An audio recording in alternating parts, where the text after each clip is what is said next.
పశ్చిమ గోదావరి జిల్లా ఆకివీడు పెద్దపేటలోని రామమందిర నిర్మాణానికి అందరూ సహకరించాలని కేంద్ర మంత్రి భూపతిరాజు శ్రీనివాసవర్మ కోరారు. రామాలయాన్ని అడ్డుకోవడం సమంజసం కాదన్నారు. శ్రీరామనవమి నాడు రామాలయం దగ్గర జరిగిన దాడిపై ఆయన స్పందించారు. మత మార్పిడిలో జరిగిన పురాతన రామాలయ చరిత్ర, పవిత్రత, సంస్కృతి మారవన్నారు.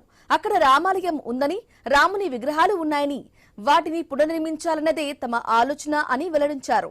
క్షణిక ఆవేశంలో దాడి చేసిన వారు పునరాలోచన చేసుకుని రామాలయ నిర్మాణానికి ముందుకు రావాలన్నారు.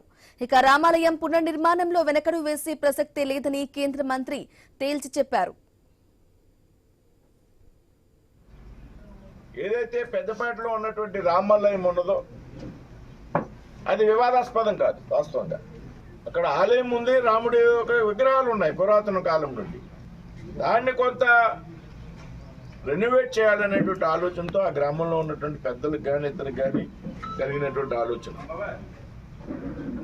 ఆలోచనలో భాగంగా ఉంటే అక్కడ ఉన్నటువంటి మత మార్పిడి చేసుకున్నటువంటి వ్యక్తులు ఎవరైతే ఉన్నారో వారు దాన్ని నిరోధించాలి అనుకోవడం, వారి యొక్క వాదన ఏ విధంగా ఉన్నది అంటే మేమంతా కూడా హిందువులు, ఇప్పుడు మేమంతా కన్వర్ట్ అయిపోయాం కాబట్టి ఇక్కడ హిందువులు లేరు, కాబట్టి ఇక్కడ ఉన్నటువంటి రామాలయాన్ని నిర్మించాల్సినటువంటి అవసరం లేదు అంటే ఒక విచిత్రమైనటువంటి వాదన అక్కడ తెరదీశారు.